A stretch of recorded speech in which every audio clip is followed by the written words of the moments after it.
The city streets were always crowded. Cars honked, people rushed by, and the noise of the busy life in the city was almost deafening. Among all the chaos, there was a boy who blended in seamlessly, unnoticed by most. He had a scruffy look, ragged clothes, and a tired face that seemed to tell a story of hardship. Yet his eyes held a spark, a hint of hope that hadn't been entirely extinguished despite the challenges of life on the streets. His name wasn't important. He wasn't famous or rich. He wasn't anyone who people would stop and notice except for maybe when he asked for spare change. That's how he survived, asking for help from strangers who walked by, offering a smile or a small gesture in hopes of getting a little something to eat, or maybe a warm place to sleep for the night. One afternoon, like so many others, the boy walked down a busy street. It was a typical day. He wasn't expecting anything special, just the usual routine of trying to find something to eat and staying out of trouble. As he passed by an expensive-looking shopping mall, he noticed a woman walking toward him. She was tall with long, dark hair, wearing a bright floral dress that seemed out of place on such a busy concrete street. She was heavily pregnant, her round belly a clear sign that she was close to giving birth. Despite her condition, she moved with a kind of elegance, as though she was used to walking on soft, expensive carpets, not the rough sidewalks of the city. The boy glanced at her as she walked by, noticing how out of place she looked in this part of town. There were no other women like her here, not in the crowd of people hurrying from one place to another. Most people were either on their phones or looking down, trying to avoid the street vendors and beggars. But this woman, she was different. There was something about her, something that made her stand out, not just because of the way she looked, but because of the way she carried herself. As the boy watched her, he didn't know why, but he couldn't shake the feeling that something wasn't quite right. He took another step, moving slowly, almost as if something was telling him to watch carefully. Just as she approached the corner of the street, the boy's instincts kicked in. A car came speeding down the road, its engine roaring, its driver not noticing the woman ahead. The car was moving too fast, and she was too far from the curb to escape in time. The boy's heart raced. He knew what was about to happen, and there was no time to think. Without even hesitating, he dashed forward, his worn-out shoes pounding the pavement as he reached the woman just in time. With one swift motion, he grabbed her arm and pulled her to the side. She stumbled, nearly falling, but the boy held on to her tightly, making sure she didn't lose her balance. They both crashed to the ground, the momentum of the sudden movement sending them sprawling onto the sidewalk. The car zoomed past them, just inches away from where they had been standing a second ago. The screeching tires of the car echoed in the boy's ears, and for a moment everything around him seemed to go quiet. His heart pounded in his chest as he looked up at the woman, who was still shaken but alive, staring back at him with wide, startled eyes. She gasped for air, her hand clutching her chest. "Oh my God," she murmured, still processing what had just happened. The boy sat there trying to catch his breath, his body still trembling from the adrenaline rush. I don't know what to say," she stammered, her voice shaky. "You saved my life. You really saved my life." The boy didn't respond at first. He just sat there trying to steady his breathing. It wasn't the first time he'd saved someone, though usually it wasn't so dramatic. But this time something felt different. Maybe it was the way she looked at him, like he was more than just the homeless boy on the street. Maybe it was the way she seemed genuinely grateful, not just in passing, but with a real sense of disbelief. He nodded, still trying to shake off the shock of what had just happened. "It's nothing," he muttered, as if it were the most ordinary thing in the world.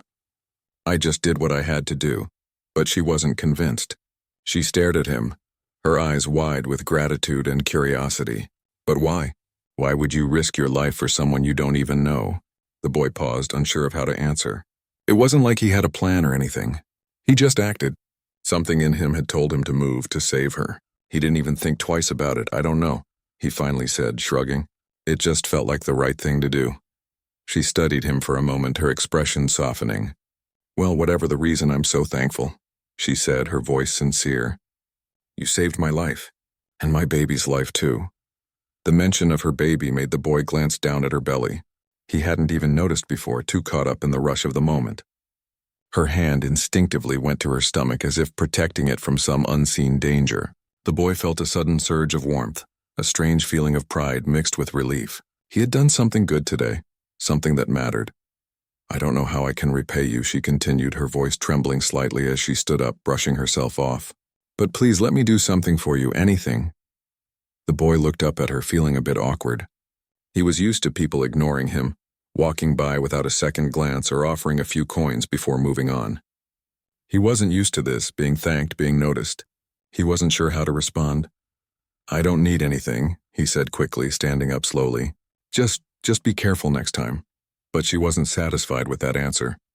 She seemed determined, almost as if she couldn't let the moment pass without offering something in return. Please let me give you something.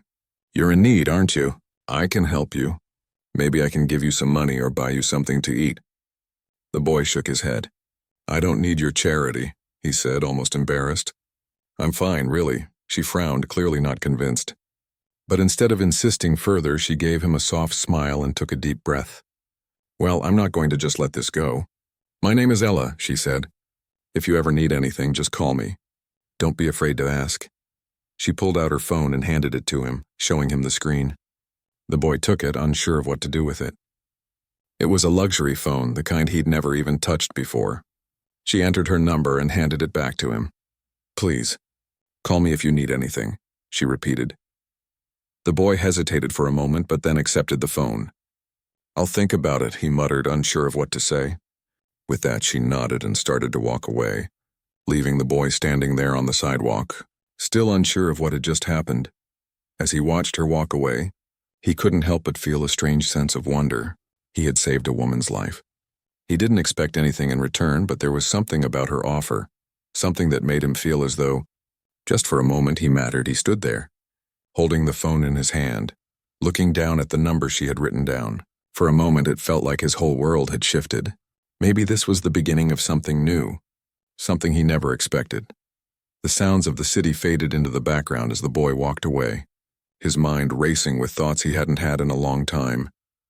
The days that followed the rescue felt like a blur to the boy.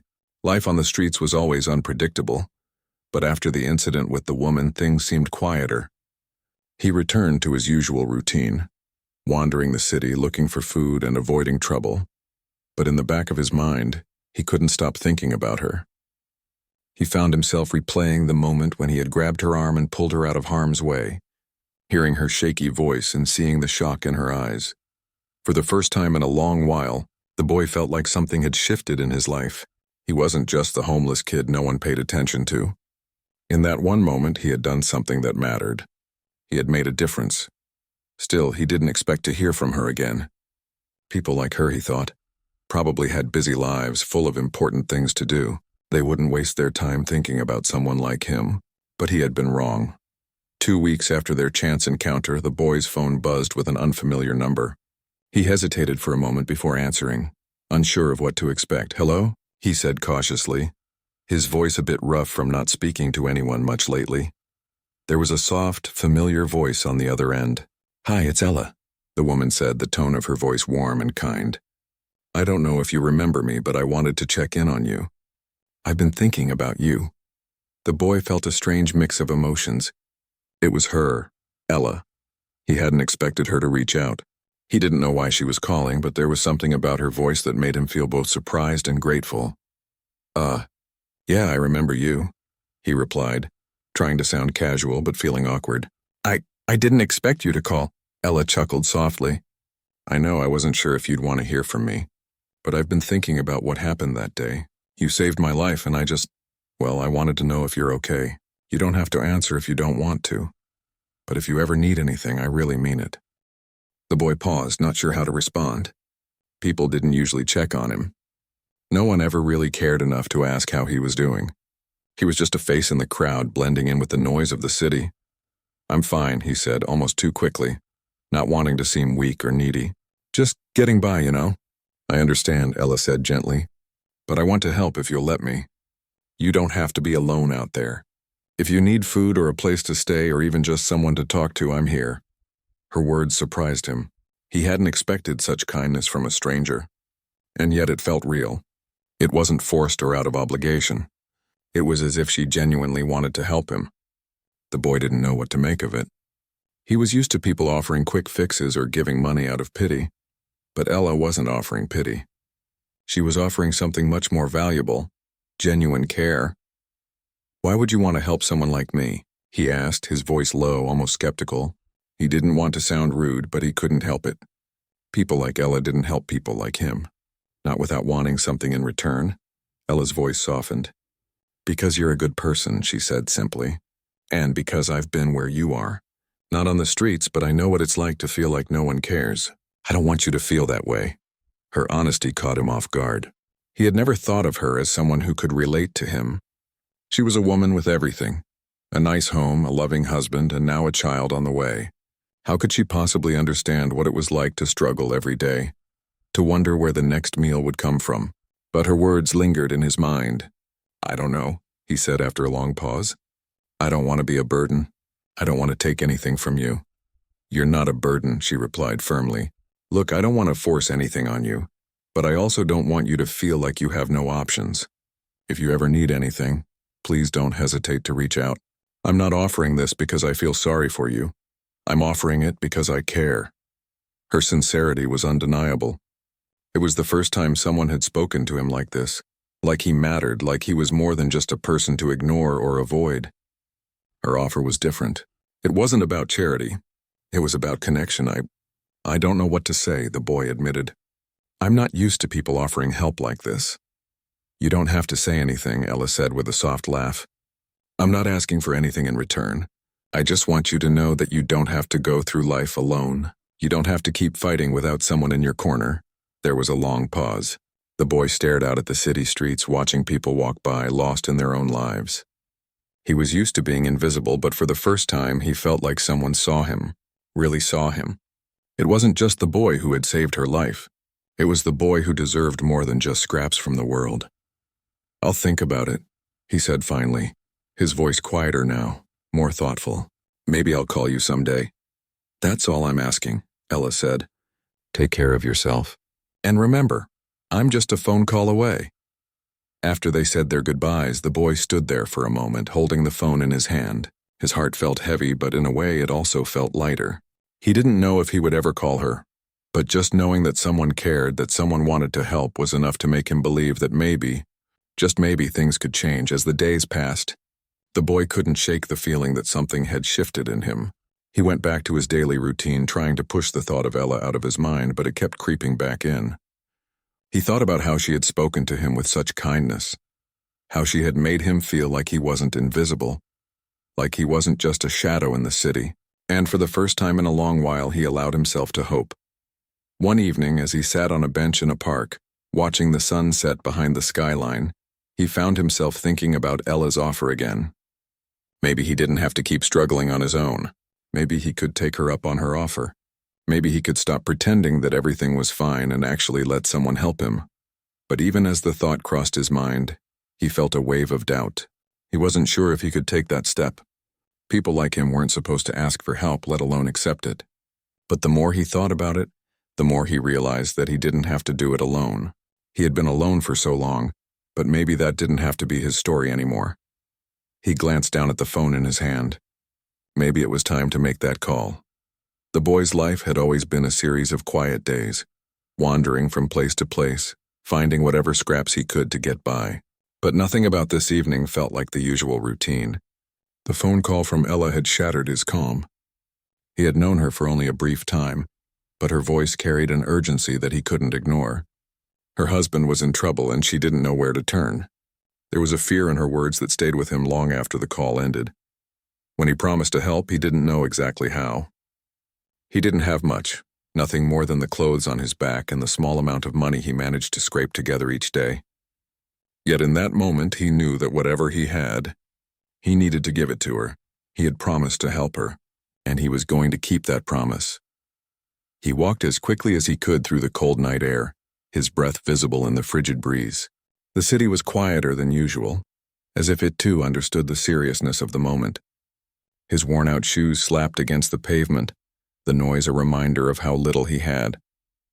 But he pushed forward, determined to reach her. She needed him, and despite all the reasons he could have made to turn away, something inside him told him that this was the right thing to do. When he finally reached her house, he stood at the front door for a moment, unsure of what to do next. It was a beautiful house, too beautiful for someone like him to even step inside. The lights shone through the windows, casting soft, warm glows that contrasted sharply with the cold outside. He hesitated. He had never felt like he belonged in places like this. But tonight none of that mattered. He knocked. Ella opened the door quickly, as if she had been waiting for him.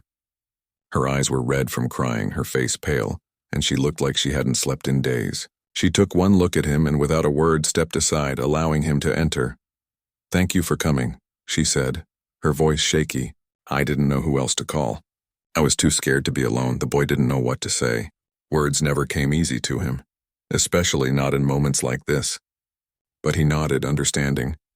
He didn't have the answer she needed, but he could be there. He could offer comfort, even if he didn't know exactly how. Ella led him into the living room, a large, cozy space filled with soft furniture and family photos on the walls. The air was warm, the scent of fresh coffee lingering in the air. It felt like a different world, one that he couldn't even imagine for himself. But right now all he wanted to do was help her, whatever it took. "Can I get you something?" Ella asked, her voice soft, still shaky. "Coffee? Tea?" "No, I'm fine," the boy said quietly. How is he?" Ella sat down on the couch, her hands wringing in her lap. She seemed so small in that large room, so fragile. "He's in the hospital. They don't know if he's going to make it. They said it's bad, and I don't know what to do." The boy could see the fear in her eyes, the fear that had taken over her life in the last few hours. He wanted to say something comforting, but the words wouldn't come. All he could do was sit beside her, offering his silent presence. He knew the power of just being there, just not being alone in a moment of crisis. "I don't even know how to get to the hospital," she said after a long pause. "I can't drive, and I'm just too scared to go alone." The boy looked at her, not sure what to say at first. He had never been in this kind of situation before, but he knew one thing. She needed him. "I'll take you," he said, surprising even himself with his words. He wasn't sure how he would get there, or how he would manage the trip, but he couldn't let her face this alone. "I'll help you get to the hospital." Ella looked at him, her eyes wide, as if she hadn't expected him to offer. She hesitated for a moment, then nodded. "Are you sure? I don't want to ask too much of you." "You're not asking too much," he said gently. "You don't have to go through this alone." For a moment, Ella didn't speak. She just stared at him as if trying to process what he had said. Then slowly she stood up. "Okay," she whispered, her voice barely audible. "Thank you." The boy stood too, feeling a sense of urgency rise within him. He didn't know how he would get her to the hospital, but right now that didn't matter. What mattered was getting her to the place where she could find answers, where she could find her husband and find the strength to face whatever came next. They walked out of the house together, Ella's hand gripping his arm tightly as they stepped into the night air. The boy tried to focus on getting them both to the hospital, trying not to think about how difficult this would be. He didn't have a car and the hospital was far away, but he was determined. They could figure something out. They had to. The night felt colder now, the wind picking up as they walked. Ella was quiet, her face pale and drawn. The boy couldn't help but feel for her. He didn't know her well, but he could see how she loved her husband, how deeply she cared for him. It was clear in the way she spoke about him, even when she was scared and overwhelmed. She didn't have to say anything. It was in the way her hands trembled as she held on to him. They reached the nearest bus stop and the boy checked his pockets, realizing he didn't have enough money for a taxi. He had just enough for the bus fare. He could see Ella was still uncertain, still scared, but she trusted him. She let him guide her toward the bus. "Are you okay?" he asked quietly as they waited for the bus to arrive. His voice was softer than usual, almost like he was reassuring himself as much as her. "I don't know," Ella replied with a sigh. "I don't know if I'm strong enough for this. But I don't have a choice, do I?" "No," the boy said gently. "You don't have a choice, but you don't have to do it alone. I'll be here." She nodded, her eyes brimming with tears. For the first time that night, she seemed to relax a little, as though the weight of the situation had lightened just a tiny bit. She wasn't alone anymore. When the bus finally arrived, they climbed aboard together. The ride was long and quiet, the only sounds the soft hum of the engine and the occasional murmur from other passengers. Ella leaned against the boy, her head resting on his shoulder as the bus made its way through the dark streets. He didn't mind the silence. In fact, it felt comforting. In that moment, he wasn't just the boy from the streets. He wasn't just someone who had nothing. He was someone who mattered, someone who could make a difference. Finally, after what seemed like hours, the bus reached the hospital. Ella was awake and alert now, her nerves visible but controlled. The boy helped her off the bus, and together they walked toward the entrance, where the bright hospital lights seemed almost too harsh after the quiet darkness of the streets. When they reached the doors, Ella stopped and turned to the boy. "Thank you," she said quietly, her voice thick with emotion. "I don't know how to thank you. You've done so much for me tonight." The boy shook his head, offering her a small, reassuring smile. "You don't need to thank me. I'm just glad I could help." As they entered the hospital, the boy realized something. He had given up everything, his time, his comfort, his own needs, just to help her. And in doing so, he had found something that had been missing in his life for a long time. Purpose, connection, a reason to keep moving forward. The boy stood quietly beside Ella, his hands stuffed into the pockets of his worn-out jacket. He didn't know how long they had been waiting in the hospital's sterile waiting room. It felt like hours, but the clock on the wall barely seemed to move.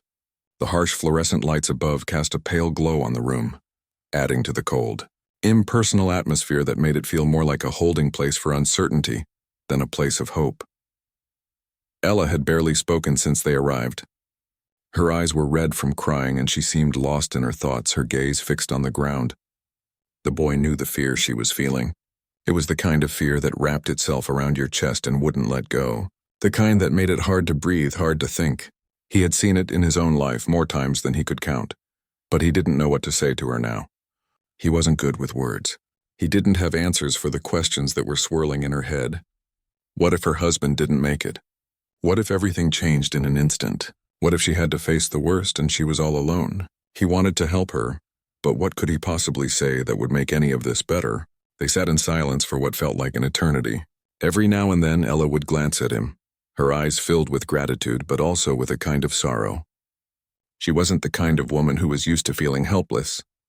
She had always been strong, always in control, and now that everything was spinning out of her control, she didn't know how to handle it. He didn't know how to handle it either, but he stayed beside her. That was the one thing he could do, be there. He wasn't going anywhere. Finally, a nurse appeared in the doorway, a clipboard in her hands. She was young, maybe in her late 20s, with a calm and efficient demeanor. "Mrs. Thompson?" she called softly. Ella's head snapped up at the sound of her name, and she stood quickly, her eyes wide with hope.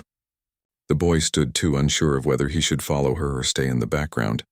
The nurse glanced at him, then back at Ella. "I'll be happy to take you to the doctor. Please follow me." Ella looked at the boy, her eyes filled with both gratitude and fear. She didn't say anything, but there was a silent question in her gaze. Should he come with her? The boy hesitated for only a moment before nodding. He wasn't leaving her now, not when she needed him most.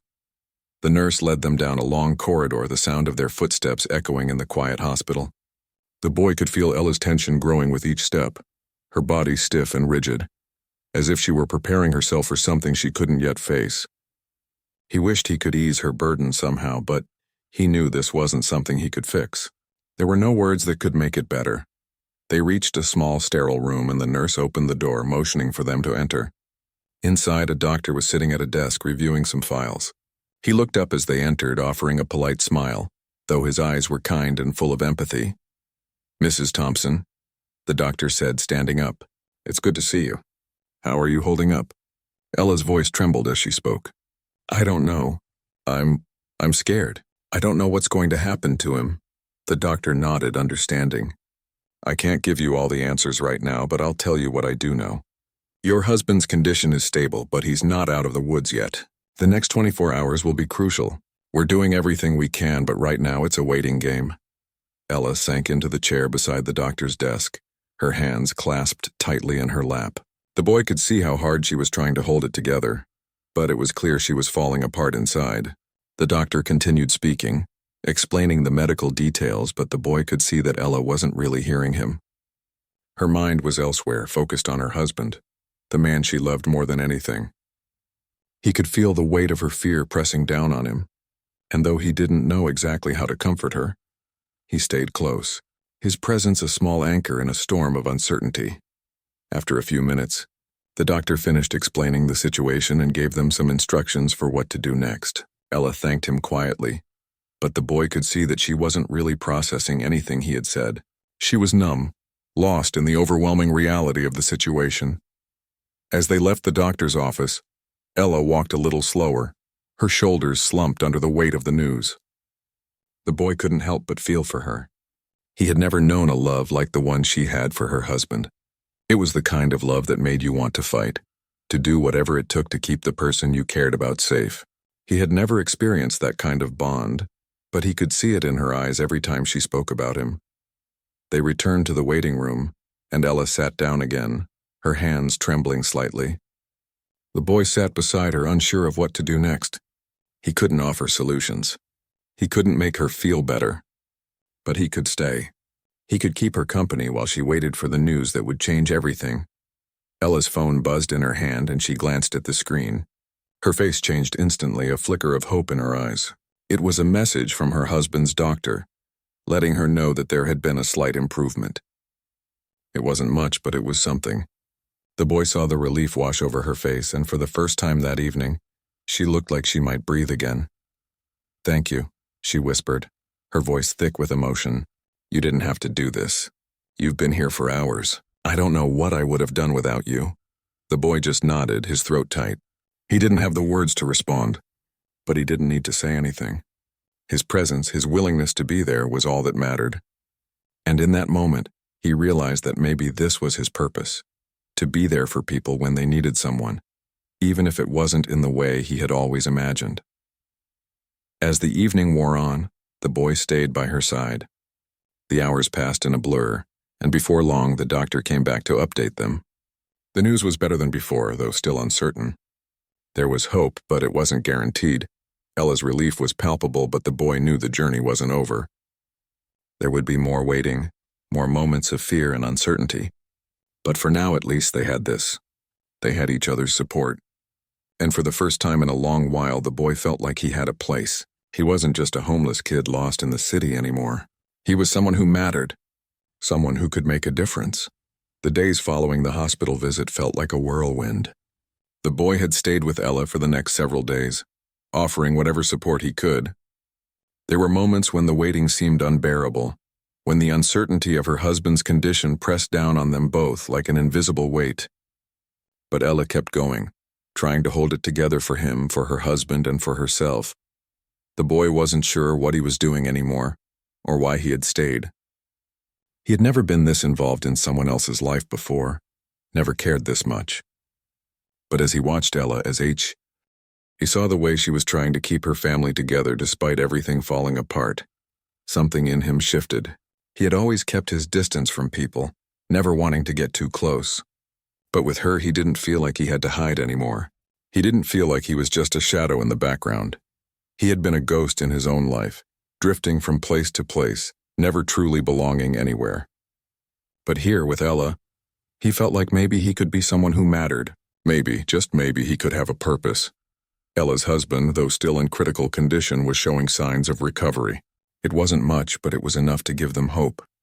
Each small improvement in his health felt like a victory, a step toward something better.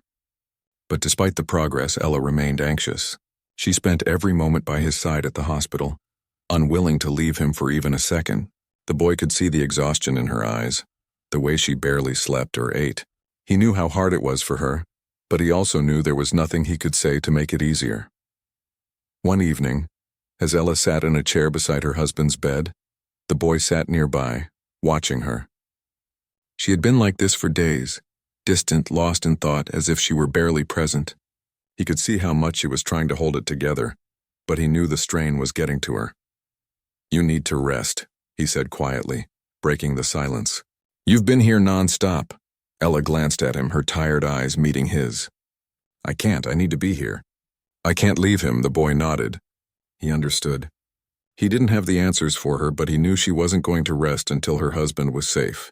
"But you can't help him if you're not taking care of yourself." She sighed, running a hand through her hair, looking overwhelmed. "I know, I don't know what to do. I don't know how to make everything okay." The boy hesitated, his mind racing. He had never been good with words, never known what to say in situations like this. But he had learned something during the past few days. He had learned that sometimes just being there was enough. "You don't have to fix everything," he said softly. "You don't have to do it all alone. You're doing the best you can. That's all anyone can ask for." Ella looked at him for a long moment as if trying to process his words. Then slowly she nodded. "Thank you," she whispered. "I don't know what I would have done without you." The boy didn't reply. He didn't need to. He could see the relief in her eyes. The way the weight of her burden seemed to lift just a little. It was a small thing, but it mattered. And in that moment he realized something important. Sometimes, the best thing you can do for someone is simply to show up, to stay with them even when there's nothing else to offer. As the days passed, Ella's husband continued to improve slowly but surely. The doctors were cautiously optimistic, though they reminded Ella that there was still a long road ahead. But for now there was a sense of hope that hadn't been there before. Ella started to sleep a little more, eat a little more, though her worry never completely left her. But she was stronger now, more resilient. She had found a way to keep going. The boy, too, began to find a sense of peace he hadn't felt in a long time. He had never expected to become so involved in someone else's life, never expected to care about someone this much. But as he watched Ella's quiet strength, as he saw her determination to fight for her family, he realized that maybe there was more to life than just surviving. Maybe there was more to life than just getting by. One afternoon, as they sat in the hospital room, Ella looked at the boy and smiled faintly. "You've been here every day helping me even when you didn't have to. I don't know how to thank you." The boy shrugged, looking away. "You don't have to thank me. I'm just doing what anyone would do." Ella's smile softened. "Not everyone would do what you've done. I've seen the way people look at you. People like us, we don't get the help we need. But you didn't turn your back on me." "You didn't turn your back on him." The boy's heart tightened. He had never thought of it that way. To him, it had just felt like the right thing to do. He had promised to help her, and he had kept that promise. But hearing her say it like that made him realize something important. He had given her something that she hadn't even known she needed. He had given her the support of another person, someone who wasn't afraid to stand by her side when everything felt impossible. "You don't have to do it all alone either," he said quietly. "You've got me and you've got him. You're not alone." Ella didn't say anything for a long time. She just looked at him as if weighing his words. Then finally she nodded. "I know," she whispered. "And I'm so grateful." The boy felt something shift inside him, something he hadn't felt in a long time. Maybe it was the weight of the last few days, or maybe it was the quiet bond that had grown between him and Ella.